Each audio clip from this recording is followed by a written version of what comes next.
I have two questions to ask you. The first, you spoke very eloquently about freeing the peoples backed by what you termed Western-backed dictatorships from the oppression pushed upon them. You vocally supported the re-election of a man in Venezuela named Hugo Chavez, who frequently shuts down opposition television stations, frequently jails any journalist who criticizes him, specifically when Globovision covered prison riots, which Venezuelan prison governors brutally suppressed prisoners. That television station was immediately shut down. So where is the freedom of expression and freedom of dissent for Venezuelan opposition leaders, especially considering Mr. Capriles was never given any television coverage. He was not allowed the oil subsidies that Chavez used to fund his election campaign. And a second question, to clarify this man's point, you were on the right stuff. Iran executed a 16 and a 17-year-old boy, widely acknowledged by human rights activists, for being gay, live on television, publicly broadcasted at executions. You said, don't worry, the Iranian government has told me they are paedophiles. Did I really say that? Yeah, yes, you did. Did I really on say the right that? Stuff. So did I the really concern. So what my point is. My point is. Pause for a second, yes. And then tell the audience if I really said yes. that. You said. Don't worry. Yes, you said. You just quoted me. Yes. Don't worry. The Iranian government has said these men are paedophiles, so should not be. So they were not executed for being gay. Did I say that? Yes. Secondly, I think to clarify his point, how should LGBT people feel about you being elected, specifically your position on the equal marriage bill as well? Thank you. Well, I'm in favour of the equal marriage bill. I was in favour of the equalisation of the age of consent when 3/4 of the Parliament voted against it. That's what I got the Stonewall Award for. I mean, I know that a little knowledge is dangerous. Your problem is you've got a little knowledge about everything about which you have spoken. You have utterly distorted. You have utterly distorted my record on gay rights. You have utterly distorted what I said on the right stuff, as a moment's contemplation will tell you. Do you really think that I said it's all right about the hanging of someone when I'm against the death penalty in any country for anything at any time? Do you really think I said it's all right that they hang somebody in public? Think what you're saying, young man, before you publicly smear people in this way. Now look, what you just said about Venezuela is so far from the truth. I have to imagine you wandered in here. You're not really a student at Oxford University. You cannot be a student at Oxford University and say what you just said about Venezuela. Hugo Chavez is the most elected politician on the earth. On the earth.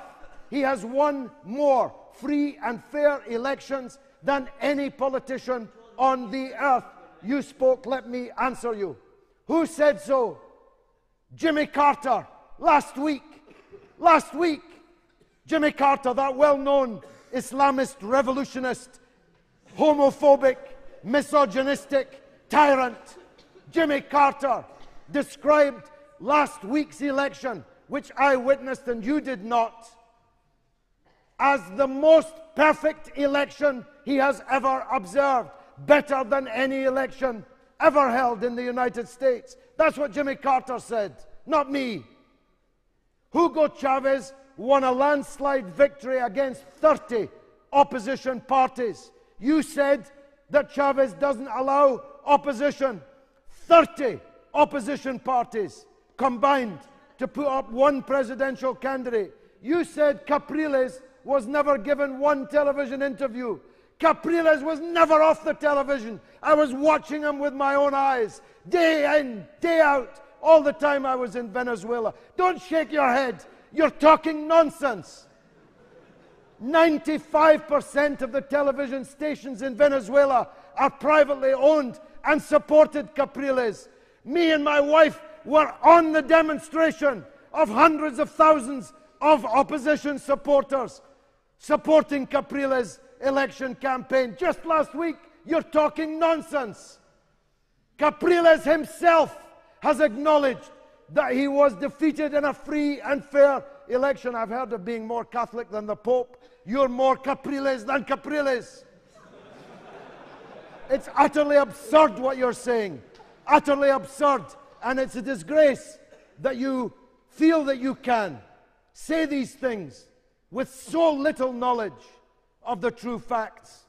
Rich people in Venezuela hate Hugo Chavez because Hugo Chavez has utterly transformed the lot of the poor masses in Venezuela, which is why he keeps getting re-elected. Poverty has been reduced by 75% in the 14 years that Chavez has been in power. He's built 22 universities, making Venezuela the 5th largest student body in the world, in a country of just 26 million people.